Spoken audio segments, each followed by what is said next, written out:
2 साल की बच्ची एक बड़ी बोतल उठाती है और बिना कुछ कहे अपनी माँ के चेहरे पर जोर से लगा देती है, लेकिन माँ कोई प्रतिक्रिया नहीं देती क्योंकि वह पहले ही मर चुकी थी। और बच्ची के ऐसा करने का मकसद यह था कि उसने अपनी माँ का चेहरा बहुत पीला देखा था और उसे मेकअप करना चाहती थी।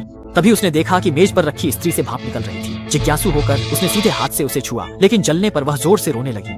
वह तुरंत माँ से सांत्वना मांगने लगी। जब माँ ने कोई प्रतिक्रिया नहीं दी तो वह धीरे धीरे माँ के शरीर पर चढ़ गई और माँ को गले लगाकर अपनी सारी शिकायतें बताने लगी और अनजाने में ही उसे गहरी नींद आ गई। जब वह दोबारा जागी तो उसे बहुत भूख लगी थी, इसलिए वह अपने पंजों पर खड़ी होकर दूध की बोतल लेने लगी, लेकिन उसके हाथ से फिसलकर दूध जमीन पर गिर गया।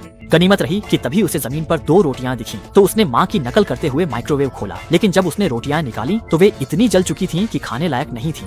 इसके बाद वह फिर रसोई में आई और सारे गैस स्टोव जला दिए और उन पर रोटियां रख दी, लेकिन तेज गर्मी के कारण रोटियां तुरंत जल गईं। उसे मजबूरन फ्रिज में खाने की चीजें ढूंढनी पड़ी। काफी कोशिश के बाद उसने आखिरकार फ्रिज का दरवाजा खोल लिया और उसे एक केक का टुकड़ा मिला। अब वह उसे बड़े चाव से खा सकती थी, लेकिन खाने के बाद उसे फ्रिज में दिलचस्पी हो गई क्योंकि माँ उसे कभी यहाँ खेलने नहीं देती थी। इसलिए उसने फ्रिज की सारी चीजें बाहर निकाल दी और बिना किसी हिचकिचाहट के अंदर घुस गई। गनीमत रही कि आखिर में उसने अपनी पूरी ताकत लगाकर खुद को फ्रिज से बाहर निकाला। फिर उसने केचप लगा हुआ ब्रेड माँ को खिलाना चाहा। जब माँ ने कोई प्रतिक्रिया नहीं दी, वह फिर टीवी के सामने आकर अपना पसंदीदा चैनल देखने लगी, लेकिन स्त्री के लंबे समय तक चालू रहने के कारण सर्किट ट्रिप हो गया। ऊब कर वह फिर दरवाजे पर आई और दरवाजे के नीचे से बाहर के लोगों को देखने लगी, और इस तरह वह जल्दी ही फिर सो गई। लेकिन किसी को पता नहीं था कि तब तक रसोई का पानी नीचे तक फैल चुका था।